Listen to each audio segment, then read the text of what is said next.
Zombie fans, Zombie Chick here for yet another review. I was a little nervous about watching today's movie as I remember thinking that this was just totally tubular as a kid.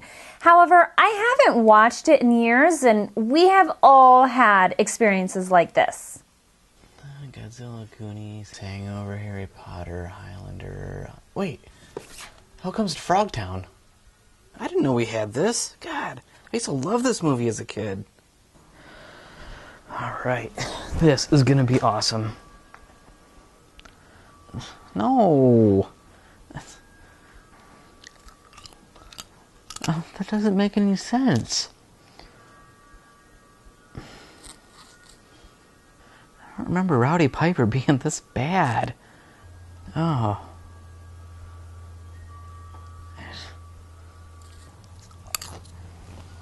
I don't know what I was thinking. Today's movie is Dan O'Bannon's 1985 The Return of the Living Dead. So without further ado, let's just get started with it, shall we? The movie starts off, you can totally read for yourself. Frank, our warehouse manager, is showing a new employee, Freddy, the ropes. When they're done touring the facilities, Frank takes Freddy into the office to show him how to fill out the shipping forms and to share some bodacious stories. Frank proceeds to tell Freddy that Ramiro's Night of the Living Dead was actually based on a true story. There was a chemical spill at the VA hospital in Pittsburgh. The fumes seeped down into the morgue and all the bodies started to reanimate. The army was called in and all the bodies and contaminated soil was barreled up. The barrels were supposed to all be shipped to the same location. However, there was a little mix-up in deliveries and You Need a Medical Supply received a few of the barrels. And apparently the Army, after 14 years, still has no idea where the barrels are? As if. Wanna see him? Totally. Let's go. Oh, shit. Like, oh my God, that is just like totally cool. Say, these things aren't gonna leak, are they? Leak? Hell no, these things were made by the U.S. Army Corps of Engineers.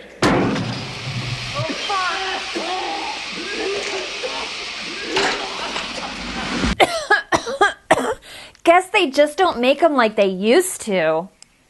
8.5 minutes in and we finally get our opening credits. We cut to a military man coming home from a hard day's work. Hello, dear. How was your day? Usual crap. He's responsible for taking care of this whole lost barrel situation. Meanwhile, Freddy's friends are going to pick him up from work. Now, because they're like 2 hours early, they decide to go play in the Resurrection Cemetery, which was actually filmed in an olive grove made to look like a cemetery. Freddy and Frank finally come to from the fumes to see that the barrel is now empty. What the hell happened to the body? Must have melted when it hit the air. Close the goddamn thing. And decide not to tell Bert, the warehouse owner, what has happened so that they don't look like total idiots. As they come upstairs to get some fresh air, they begin hearing some very odd noises. What was that? Sounds like a dog. And what do we do in all horror movies? We investigate. What's wrong with me?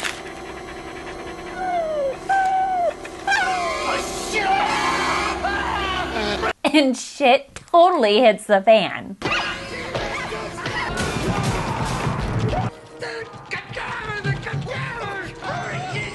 They run into the office where they decide what they need to do. Think! Dudes, why don't you just like totally call the number on the side of the barrel? Duh! No, that's the army! You don't want the goddamn army around this place! place? Like, you two really have to do something, so just call Bert. We're gonna call the boss.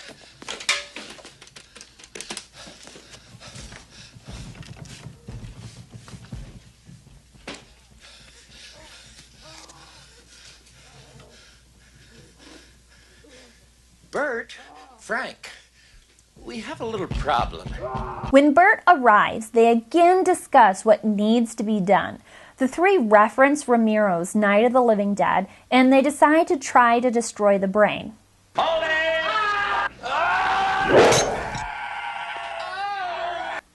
There seems to be a little problem.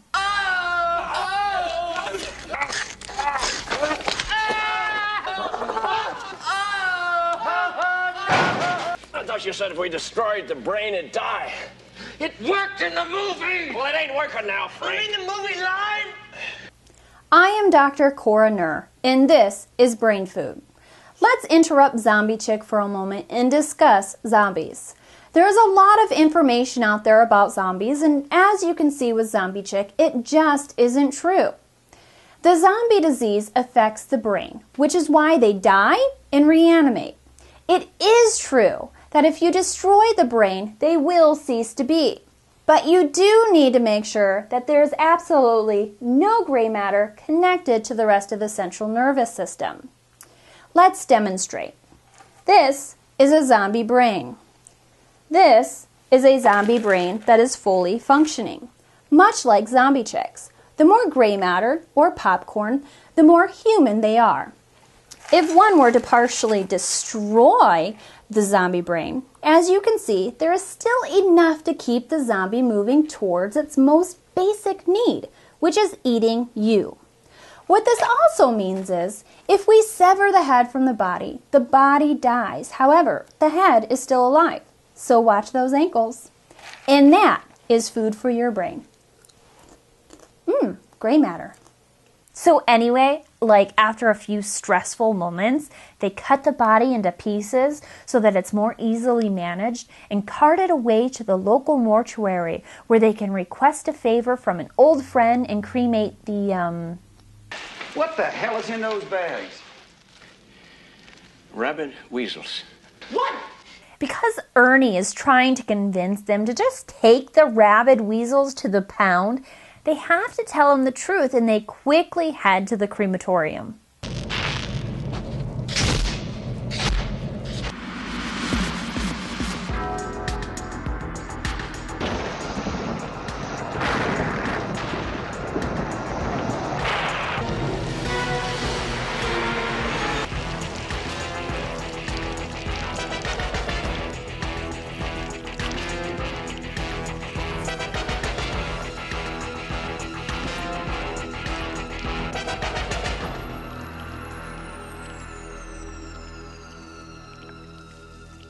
Frank and Freddy are totally starting to feel like they're going to spew.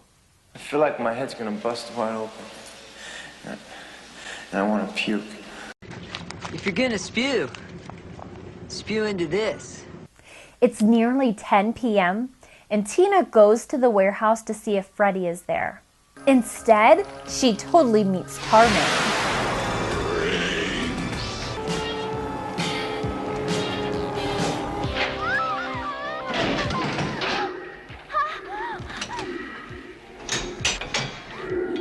Hey, and look at this! Tarman can use reasoning. Obviously, we do use a little reasoning to get to our prey, and then the remaining friends escape the warehouse only to find themselves ankle deep in the undead.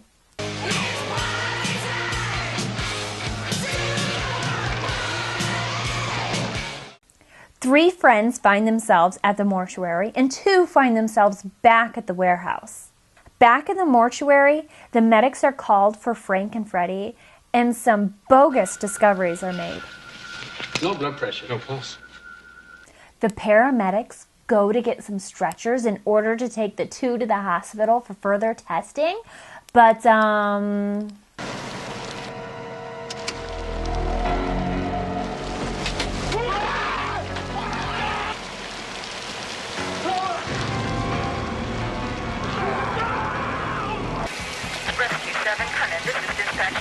Copy, over. Come in dispatch.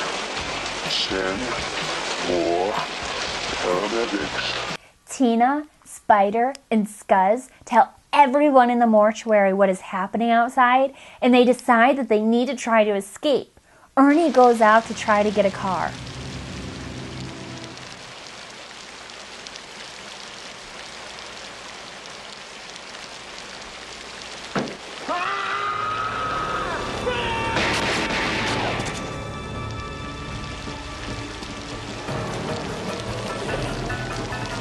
Ernie comes back in hysterics, and they try the phones throughout the whole building. No phones working, and the undead are trying to push their way in.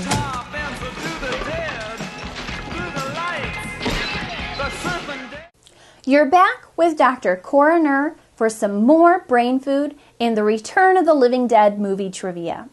You'll notice that Clu Gulager, the man that played Bert, grabs a metal pipe as his weapon of choice. And yes, this is a real pipe. Now at this point in the film, Clu's infamous temper started to flare, and he had hit director Dan O'Bannon once or twice already. In order to keep everyone safe from Clu's temper, O'Bannon ordered a fake pipe to be made in secret, and he switched it with the real one because Clu often walked around with it in between shots. And that is food for your brain. After some time, the zombies do make some headway into the mortuary, and the remaining survivors try to fight them back. Scuzz is grabbed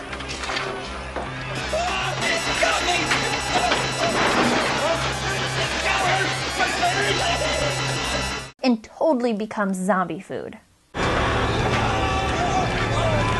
Ernie decides to take the living torso back into the embalming room to ask it some questions and examine it. Why do you eat people? Not people. Brains. Brains only. Yes. Why? The pain. Those in the mortuary finally come to their senses and agree that it is best to lock Frank and Freddy away from the rest of them. Tina, on the other hand, I'm staying. Love it. Freddy turns and Bert, Ernie, and Spider save Tina. Again, they try to escape.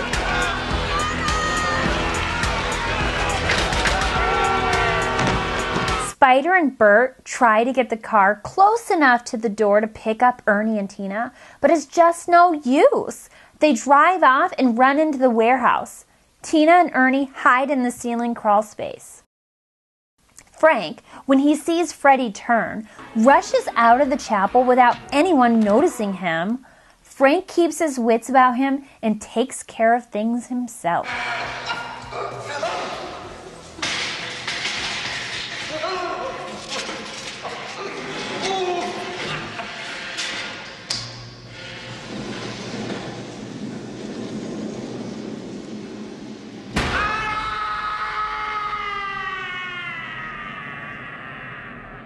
In the warehouse, Bert finally calls the number on the side of the barrel. Duh.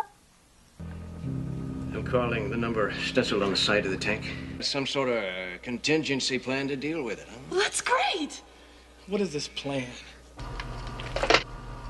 Sergeant Jefferson, 42nd Special Mobile Artillery. Hey, listen. You hear anything?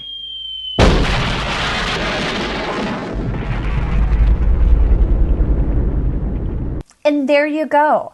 The movie that began my love of zombies so many years ago. Little did I know I'd actually grow up to be a zombie.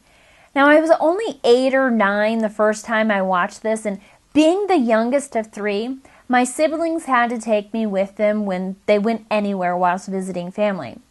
So we headed down the street to a friend's to watch The Return of the Living Dead on TV. And I remember just absolutely loving this film. What I think I really liked the most about the film, though, is actually being able to get back at my older sister. I learned that fateful night as I shambled down the road after her, mimicking the tar man and requesting her brains, that little old me could scare the bejeebers out of her, and that when you're 4 and 7 years younger than your siblings is some intoxicating power. Now, as I had mentioned earlier, I was very nervous about watching this film again. It's been years since I've last seen it, but I must say that it held up pretty well. The special effects are still really fun. I won't go as far as to say amazing, but they do still do their job. Although with the budget that they had, maybe I could say amazing. You could see some wires here and there on some of the less whole zombies, but I'm totally okay with that because these kinds of effects are becoming a lost art form that, in my opinion, should be brought back. And no, I don't mean that you should be able to see the wires in every movie. Now, there are ways around that now, and there were then. The fact that we can see that is due to budget and editing. I'm talking about the use of CG. Now, don't get me wrong, I do think that CG is an art form in itself, and the understanding of it is getting better and better, and it does have its place in the movies, but I much more prefer the automated foam rubber casts and puppets. Case in point, Yoda. Another great example of this is the Tarman suit. Now, in today's movie world, this character has CG written all over it. The drippy goo, the visible skeletal system, the movement of the character. With all of these attributes, a director would immediately think CG rather than pulling a visual artist in to try to figure it out with an actual actor. Personally, I love Tarman as is and would have a really hard time accepting him in CG form. Just pure genius. Anyway, stepping down from my high horse, the special effects still hold up even though there are some visible bloopers. The acting is a little over the top. The cops are just gonna kick our ass! Just let's get out of here, okay? No, we gotta call somebody! Wait a minute, where's Freddy?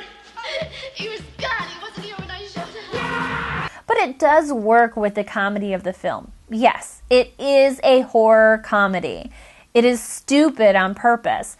When Dan O'Bannon received the script, it was meant to be a Night of the Living Dead sequel. However, O'Bannon didn't want to intrude so forcefully into Romero's realm, so O'Bannon insisted on a rewrite of the script, turning it into a comedy horror and making some changes to the zombies so that they would run, speak, reason, etc.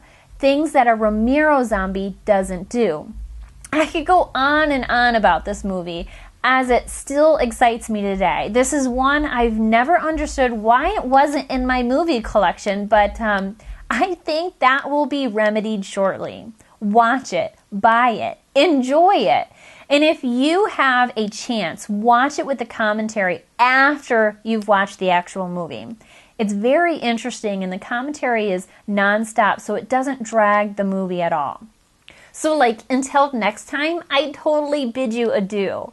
And remember, as long as I'm doing this, I don't have to go hunting for my brains, as if. I'm a domesticated, sweet little zombie that gets fed. But if I'm no longer supported by you, that means I'm back on your streets hunting for your brains. Check you later. Ooh, baby, your ass, eater, hum, 10. The whole dads and Grammy say you're